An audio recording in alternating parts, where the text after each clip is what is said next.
Good morning everyone. This is Baby Jane M. Caminero. Now I'm gonna talk about inductive learning. So, what is inductive learning?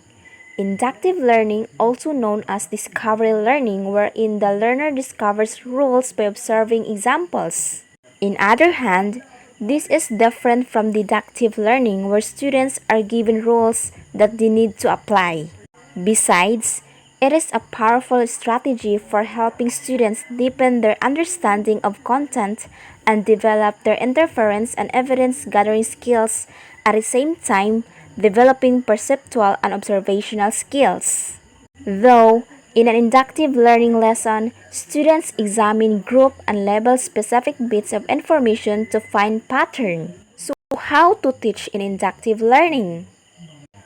Inductive way of teaching language starts with examples and asks learners to find rules. Now, let us proceed to the advantages of inductive learning. The first advantages of inductive learning is that rule discovery is more meaningful and memorable.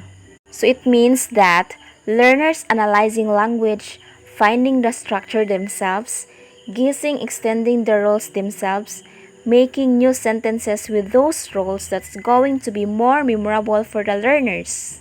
Second is that more student centered.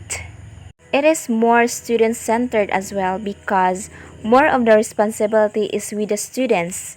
It involves problem solving, so learners may know depending on what kind of task they have. At the same time, they might be solving problems related to the structure.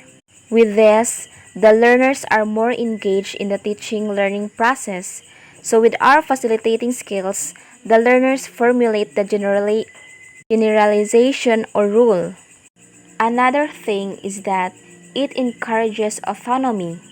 It encourages autonomy because the learners are responsible for finding the rules, guessing the rules, and then using those rules to make new examples or to communicate later on. And if you are kind of training the students to do these things themselves, right? But if you use deductive approach, you kind of keep treating students like you know just an empty box that needs to be filled with information, and that's not really a way of encouraging autonomy and self-directed learning. The last advantages is that learning becomes more interesting at the outset. Learning becomes more interesting at the outset because we begin with the experiences of our students and we begin with what they know. With this, it helps the development of our learners' higher order thinking skills to see patterns and analyze the same in order to arrive at generalization requires analytical thinking. Okay, we are done with the advantages of inductive learning. Let's have a look at some disadvantages of inductive learning. We have two disadvantages of inductive learning. The first one is that it takes time. Inductive approach takes more time, like looking at examples, giving students opportunity to internalize this new language and then checking that they have understood the rules or the structure of these examples. Takes more time than just explicitly explaining and getting straight to the point. Sometimes that's going to be an issue when you are teaching, depending which approach that you choose. In other words, we need much time to lead our students to the formulation of generalizations. Second is that students may hypothesize the wrong rule. Another thing is that students may hypothesize the wrong rule because we are not explaining. The focus is on the examples, the meaning of the context that we used.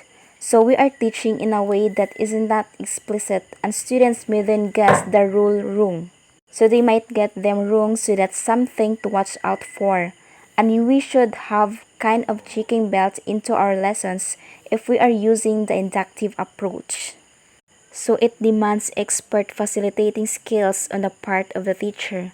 We have got to ask the right questions, organize answers, and lead the learners to the generalizations of conclusion.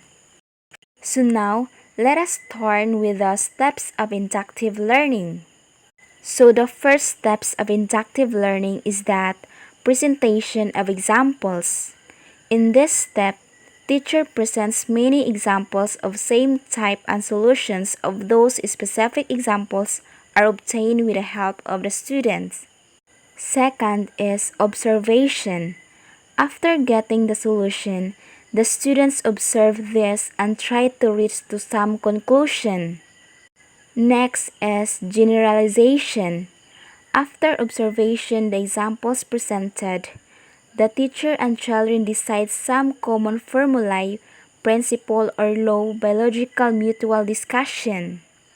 The last one is testing and verification. After deciding some common formulae, principle or law, children test and verify the law with the help of other examples. In this way, children logically attain the knowledge of inductive method by following above given steps.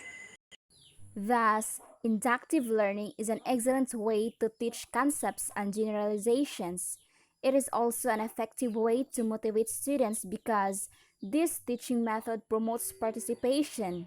It has the potential to involve the maximum number of students as possible in the activity.